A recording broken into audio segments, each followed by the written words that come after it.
जय हिंद दोस्तों, नमस्कार सभी भाइयों को। साथियों, मैं आप सबका हर्ष कुमार स्वागत करता हूं आपके अपने चैनल लोन डिस्टोर में। साथियों, लोन लिया है तो चुकाना ही पड़ेगा, वरना होगा लीगल एक्शन। जी हाँ साथियों, पिछले कुछ दिनों से बहुत सारे हमारे सब्सक्राइबर्स या फिर बहुत सारे हमारे क्लाइंट्स एक बहुत बड़ा ना कॉमन इशू उठा रहे हैं, ठीक है, जो कि मैंने सोचा कि इसके ऊपर वीडियो बनानी चाहिए ताकि आप लोगों को भी पता लगे, ठीक है। बहुत सारे सब्सक्राइबर्स का ये कहना है कि सर, मैं बैंक को तो अपनी प्रॉब्लम बता रहा हूँ, ठीक है, मैं बैंक को तो बता रहा हूँ कि मेरे को ये दिक्कत है, उनके रिकवरी वाले कई बार समझ भी जाते हैं, ठीक है।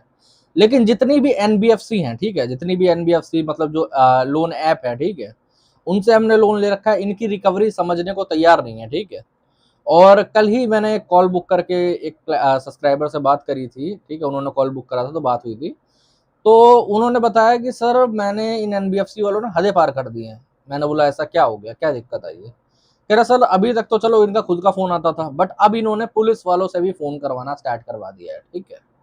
और वो लोग मुझे धमकी दे रहे हैं कि आप 30,000 रुपए की पेमेंट करो, अगर आप नहीं करोगे 30,000 रुपए की पेमेंट तो आपके नाम का ये वारंटी हो जाएगा, ये हो जाएगा, फलाना ढिमकाना। तो मैंने बोला भाई देखो, आप बिल्कुल ही गलत समझ रहे हो। देखो, किसी भी कारणवश, मैं आपको बता देना चाहता हूँ, किसी भी कारणवश, चाहे आपका बैंक का लोन हो, चाहे एनबीएफसी का हो, चाहे क्रेडिट कार्ड हो, चाहे बिजनेस लोन हो, चाहे सिक्योर हो, चाहे अनसिक्योर हो, आपको कोई पुलिस या एडवोकेट फोन नहीं कर सकते, ठीक है। फोन नहीं कर सकते। अगर आपके नाम का कोई समन भी आया होगा, वारंट भी आया होगा, तो आपको रिसीव करवाएंगे आके, ठीक है। आपको फोन करके ये नहीं बोलेंगे कि आप लोन का पैसा भर दो, ठीक है। उनका काम खाली लॉ एंड ऑर्डर को मेंटेन करना है, चीजें समझ रहे हैं। उनका काम किसी एनबीएफसी या फिर बैंक को पैसे दिलवाना नहीं है। तो वो सब्सक्राइबर बोलने लगा कि लेकिन सर, फोन तो आया था। तो मैंने बोला अच्छा ठीक है, नंबर नंबर दिखाओ जरा क्या हुआ। तो हमने नंबर देखा, ट्रू कॉलर पे डाला, तो ट्रू कॉलर पे जैसे ही उस नंबर को डाला, तो जो उनका नजदीकी थाना था ना, उस पहले जब उन्होंने चेक करा था तो उनके नजदीकी थाने का नाम वहां पर आ रहा था, जो भी उनका नजदीकी थाना था, ठीक है। बट अब उसमें किसी और थाने का नाम आ रहा है। तो सब्सक्राइबर ने बोला कि सर, ये तो पहले नाम अलग आ रहा था और पहले ब्लू भी आ रहा था, वरना तो जो फेक कॉल होते हैं उनमें रेड आ जाता है, बन के, है नहीं है। तो मैंने बोला ठीक है, आप एक काम करो, एक बार इसको दोबारा फोन करो, है नहीं, आप इसको दोबारा फोन करो और फोन करके बोलो कि सर, जो अभी थाने का नाम आ रहा है ना, बोलो कि सर आपका फोन आया था। तो जब उसने फोन करा तो बताया दूसरी एनबीएफसी का नाम ले रहा है कि भाई साहब, इसके लोन की पेमेंट तुम कर दो, ये कर दो, फलाना नहीं करा। तो असलियत में इनके साथ हुआ क्या था, मैं आप लोगों को समझाना चाहता हूँ। देखो, ये जितने भी एनबीएफसी हैं, ठीक है, एक बार के लिए बैंक जो third party recovery agency hire करती है, उनमें थोड़ा बहुत सेंस तब भी होता है, ठीक है। वो एक बार के लिए झूठ भी बोलेंगे ना, तो थोड़ा झूठ बोलेंगे। जैसे अगर वो मान लो आपके क्रेडिट कार्ड पे वो बोल देंगे कि हम केस कर देंगे, ये कर देंगे, वो कर देंगे, ये लोग क्या करते हैं, ये लोग सीधे पुलिस बन के फोन करेंगे, एडवोकेट बन के फोन करेंगे, आपको फेक मैसेज करेंगे कि आपके नाम का वारंटी शो हो गया। अब होता क्या है कि ट्रू कॉलर पे जो नाम शो होता है ना, वो कैसे शो होता है मैं बताता हूँ। जैसे सपोज करो इनके पास एक दूसरा फोन रखा हुआ है, ठीक है। इन्होंने उसके अंदर इस नंबर को सेव करा, अपने वाले नंबर को, और उसने चेक कर लिया गूगल पे कि भाई आपके एड्रेस का नजदीकी थाना कौन सा है, ठीक है। और उस थाने का लिख दिया कि ये फलाना ढिमकाना थाना, सब इंस्पेक्टर, इंस्पेक्टर एसएचओ, ऐसे करके लिख दिया। इनको अगर पूछ देंगे कि एसएचओ की स्पेलिंग क्या, मतलब फुल फॉर्म क्या होती है, वो तक नहीं पता होगी, ठीक है, बट लिख देते। अब जब आपको कॉल आएगा तो वहां पर वही नाम शो होगा, समझ रहे हो, थाने का। और ज्यादातर लोग क्या होता है कि वो लोग ट्रू कॉलर पे इसको स्पैम वगैरह रिपोर्ट नहीं करते, तो ज्यादातर वो रेड भी नहीं आता है, वो कई बार ब्लू ही लिख के आता है वहां पर, तो आदमी और डर जाता है। मैं आपको एक सिंपल तरीका बता देता हूँ कि आपको कोई भी फेक कॉल किसी भी माध्यम से आ रही है ना, तो 1 मिनट में पता कर सकते हो। आपको कॉल आया तो आप सीधे बोलो कि भाई साहब, अच्छा ठीक है, आप इस फलाना ढिमकाना थाने से बात कर रहे हैं, तो किस लिए मुझे फोन करा है, ये भी जरा बता दीजिए। अगर उसने ये बोला कि आपने ये लोन के पैसे ले रखे हैं, आप लोन के पैसे भरो, या फिर मैं फलाना ढिमकाना एडवोकेट का नंबर दे रहा हूँ, आप उनसे बात कर लीजिए, वरना मैं वारंट इशू कर दूंगा, तो 105% वो फेक है। उससे आपको डरने घबराने की बिल्कुल भी जरूरत नहीं है। ये लोग एक ही रूम में बैठे रहते हैं, यहाँ पर भाई साहब पुलिस वाला बन के बात कर रहे हैं, यहाँ पर एडवोकेट बन के बात कर रहे हैं, कभी कभार तो ये लोग जज बन के भी बात कर देते हैं, समझ रहे हो। एक मेरे कॉल की रिकॉर्डिंग पड़ी होगी मेरे चैनल पे, एक बार मुझे फोन आ गया था कस्टमर का, जो है उनका ही कॉल मैंने डाइवर्ट कर लिया था, तो मेरे को ही कॉल आ गया, मुझे फोन करके बोलते हैं कि भाई साहब, आपके ऊपर 420 आईपीसी की धारा लग चुकी है, ठीक है। अब मैं उसको रूल समझा रहा हूँ कि आईपीसी हटे तो जमाना हो गया, आईपीसी हटे तो 2 साल से ऊपर हो चुका है।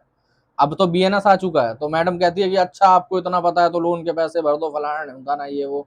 जब गाली देना स्टार्ट करा तो 5-6 मिनट बाद कॉल काट ली। क्यों काट ली? क्योंकि भाई उनका जो मेन मोटिव है वो तुम्हें डराना ही है, वो तुमको डरा के तुम्हारे अंदर से पैसे निकलवाना है। कई बार लोग पैसे दे भी देते हैं। जैसे बिहार में मेरे एक सब्सक्राइबर थे, मैं आप लोगों को बताना चाहता हूँ उनके साथ क्या हुआ था। कि उनको फोन आया कि देखो हम तुम्हारे नजदीकी थाने से हैं, ठीक है। तो उन्होंने बोला हाँ सर बताइए। तो कह रहे नहीं नहीं आप एक काम करिए, व्हाट्सअप कॉल करिए, व्हाट्सअप पर फोटो भी शो हो रही है उसके नजदीकी थाने की जो है नहीं। तो बेचारा और डर गया। अब बोला कि वीडियो कॉल पे आइए आप, ठीक है। उन्होंने अपनी स्क्रीन बंद कर ली, इनकी ऑन रहने दी। कह दे आपकी स्टेटमेंट रिकॉर्ड करेंगे, ये रिकॉर्ड हो रही है वो रिकॉर्ड हो रही है, आप पेमेंट करिए।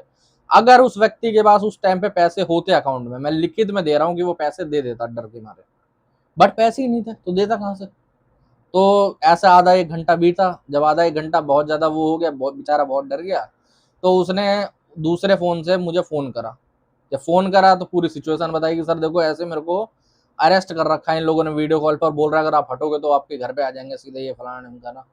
तो मैं समझ गया, मैंने पहला ही कॉल समझ लिया कि भाई साहब ये फेक है।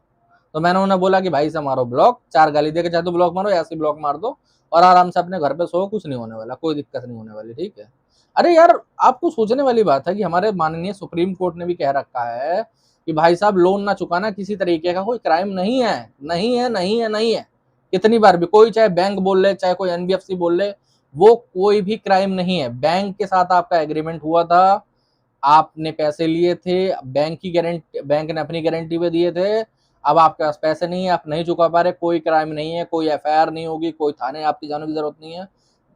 पूरे इंडिया में किसी भी थाने में, ठीक है, किसी भी राज्य के किसी भी थाने में आपके ऊपर एफआईआर नहीं हो सकती, नहीं हो सकती, नहीं हो सकती। और बताओ, वारंट वगैरह तो दूर की बात है, आप लोगों को कुछ नहीं होने वाला, समझ रहे हो। बहुत सारे लोग इसीलिए डरे रहते हैं, घबराए रहते हैं, अपने गिल्ट में जीते रहते हैं, समझ रहे हो। मैक्सिमम कॉल जो मुझको आते हैं ना, वो यही बोलते हैं कि सर मैं चुकाना चाहता हूँ लेकिन क्या करूं, मैं तो परेशान हो गया हूँ, मेरे समझ में नहीं आ रहा क्या। तो मैं उनको एक ही बात बोलता हूँ कि भाई अगर पैसे नहीं है तो आप टेंशन फ्री हो जाओ। अगर मान लो तुम्हारे पास, जैसे तुम्हारी 10,000 की ईएमआई जानी है, ठीक है, और तुम्हारे पास 8,000 रुपए है, तो तुमको थोड़ी बहुत चिंता लेनी चाहिए कि यार 2,000 रुपए कहीं से उधार उधार लेने पड़ेंगे ताकि मैं ईएमआई भर दूं। बट ऐसा है कि तुम्हारी 10,000 की ईएमआई है और तुम्हारे पास पैसे पड़े 500 रुपए, तो भाई अब तुमको चिंता नहीं लेनी। अब तुम उस स्टेज पे आ चुके हो कि अब तुमको प्रॉपर लोन डिफॉल्ट करना ही पड़ेगा, करना ही पड़ेगा, करना ही पड़ेगा, चाहे एक बार बोलो या 10 बार बोलो, ठीक है। आदमी क्या करता है मैं आप लोगों को समझाता हूँ। जैसे मान लो कि जब लोन वोन डिफॉल्ट होने वाला होता है ना, तो 2-4 महीने पहले से ही पता लग जाता है कि यार मेरी फाइनेंशियल स्थिति सही चल नहीं रही है। लेकिन वही है, हम मिडिल क्लास व्यक्ति, हम सोचते हैं यार किसी का एक पैसा भी क्यों खाना, ठीक है। कल परसों एक हमारे सब्सक्राइबर से बात हो रही थी, वो बता रहे थे कि सर मैं 55 एज हो गई है, 10 लाख का फिलहाल में लोन चल रहा है, पेंशन रुकी हुई है, अगर पेंशन क्लियर हो जाए तो मैं इस लोन को भर दूंगा, बात खत्म हो गई, है ना। तो मैंने बोला कि पेंशन को तो देखो हो सकता है बहुत टाइम लग जाए, साल 1.5 साल 2 साल लग जाए, आप इसको आगे चल के सेटल कर लेना, वरना अगर पैसे नहीं होंगे तो रहने देना, ऐसे क्या दिक्कत है। तो उनका कहना है कि सर अगले जन्म में मुझको भरना पड़ेगा, मैं कैसे करूंगा। तो मेरा भी कहना सीधी सी बात है कि भाई इस जन्म में अपनी जिंदगी की गारंटी ले लो, अगला जन्म किसने देखा है ना। अगला जन्म किसने देखा, आप इस जन्म में अपने जन्म की आपने उसकी गारंटी लो ना। इस जन्म में आपके पास रोटी खाने के पैसे नहीं हो पा रहे, आप अगले जन्म की सोच के बैठे हुए हो। इस जन्म में जियोगे, आगे चल के अच्छी वो होगी तो उसके बाद ही तो दूसरा जन्म मिलेगा, या फिर नहीं मिलेगा। अगले जन्म की छोड़ दो, इस जन्म की देखो, इसमें आप अभी इस टाइम पे क्या कर रहे हो। आपके पास खाने को है, आपके पास मतलब सारे खर्चे जो आपकी फैमिली के हैं उनको पूरा कर पा रहे हो कि नहीं कर पा रहे हो। सुप्रीम कोर्ट में ही एक केस हुआ था जिसके अंदर सुप्रीम कोर्ट ने सीधे कहा था कि आपके ऊपर मल्टीपल लोन बेशक क्यों ना चल रहे हो, बट आपका पहला काम होना चाहिए कि आप अपनी फैमिली को देखो, उनको खाने पीने पे, उनके सारे चीजों पे खर्चों को देखो। लोन बेशक आपका डिफॉल्ट होता है तो होने दो, कोई दिक्कत वाली बात नहीं है, ठीक है। लोन बाद में आएगा, फैमिली पहले आएगी, ये उनका कहना था। बट आप लोग सीरियस ही नहीं लेते, आप लोग सोचते हो यार मैं लोन पहले क्लियर करूंगा, चाहे मेरे बेटे की फीस जाए ना जाए, चाहे मेरे घर में खाना आए ना आए, चाहे मेरा रेंट जाए ना जाए, ठीक है। अब सीधी सी बात है, आपको समझना पड़ेगा अपनी फाइनेंशियल स्थिति को, ठीक है।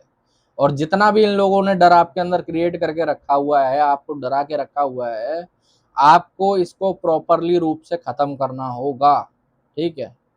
जितनी वीडियोस देख सकते हो, जितनी नॉलेज ले सकते हो, जितना ये आपका सर है ना, दिमाग आप में भी उतना ही है, मेरे में भी उतना ही है, ठीक है। बस आप दिमाग को इस्तेमाल नहीं करोगे तो कोई फायदा आपको नहीं होने वाला। दिमाग को इस्तेमाल करो, सही चीजों में इस्तेमाल करो। दिमाग को इस्तेमाल पता है लोग किसमें करते हैं? रात भर बैठे रहेंगे, नींद नहीं आएगी, सोचते रहेंगे कि यार मैं ये कर लेता हूँ, मैं गलत कदम उठा लेता हूँ, फलाना करा। इसमें दिमाग मत लगाओ यार। इसमें क्या बात, मैं आपको चीज बताऊं, कोई चला जाता है तो अपनी फैमिली के ऊपर और ज्यादा बर्डन छोड़ के चला जाता है, समझ रहे हो? ये 2 4 5 लाख 10 लाख रुपए 50 लाख रुपए के चक्कर में आपकी जिंदगी होना वर्थ इट नहीं है। सीधी सी बात, किसी भी चीज में वर्थ इट नहीं है यार। कोई करोड़ों रुपए भी दे रहा हो, कोई अपनी जिंदगी थोड़ा ना ले लेगा। एक बात बताओ, है ना? आप, कईयों बार ऐसा होता है हमारी जिंदगी में, आप लोगों को क्लियर चीज बता देना चाहता हूँ कि हम लोगों को सरवाइव ही करना रहता है। जैसे मेरे एक सब्सक्राइबर थे, साल भर हमारे साथ जुड़े हुए थे, ठीक है। अब उनका मल्टीपल लोन वगैरह डिफॉल्ट हो गया था, अब उनके पास सेटलमेंट वगैरह के भी पैसे नहीं आ रहे थे, तो पहले वो ट्रेडिंग वगैरह करा करते थे। बाद में वो ट्रेडिंग वगैरह उन्होंने बंद कर दी और अपने डिलीवरी बॉय की जॉब करने लगे। अब आपको पता है कि डिलीवरी बॉय में ज़्यादा से ज़्यादा 30 कमा पाएगा, कोई 30,000 तक, ठीक है। उसमें कुछ पैसा घर भेज देते थे, कुछ बाइक की सर्विस हो गई, कुछ खाने खर्चे में चले गए। मुश्किल से 2 4 हज़ार रुपये बच पा रहे थे। तो उन्होंने बोला कि सर 2 4 हज़ार रुपये बच पा रहे हैं, मैं क्या करूँगा? तो मैंने उन्हें सीधे कहा कि भाई बच रहे हैं ना, तुम्हारा घर का खर्चा चल रहा है ना, हो रही है ना चीज़ें, बस यही करनी है सबको। हम भी यही कर रहे हैं, आप भी यही करो। आगे चल के अगर मान लो थोड़ा थोड़ा बचा के भी आप कुछ और बिजनेस या कुछ और डालोगे, तो हो सकता है तब ग्रोथ मार जाए। लेकिन कुछ दिन अगर आपने इतने सालों तक लोन भरा, आपका साल भर का फेस खराब गया है, तो साल भर उसको ठीक करने में भी लगता है। तो आपको डरने घबराने की जरूरत नहीं है, ठीक है। बाकी साथियों, आज के वीडियो में इतना ही। अगर वीडियो आप लोगों को अच्छा लगा हो तो चैनल को सब्सक्राइब कर लेना। अगर और कोई दिक्कत, प्रॉब्लम, परेशानी आपको आ रही है तो ऊपर नंबर आ रहा है, व्हाट्सएप पर मैसेज कर सकते हो, ठीक है। व्हाट्सएप के माध्यम से हमसे जुड़ सकते हो। जय हिंद सभी।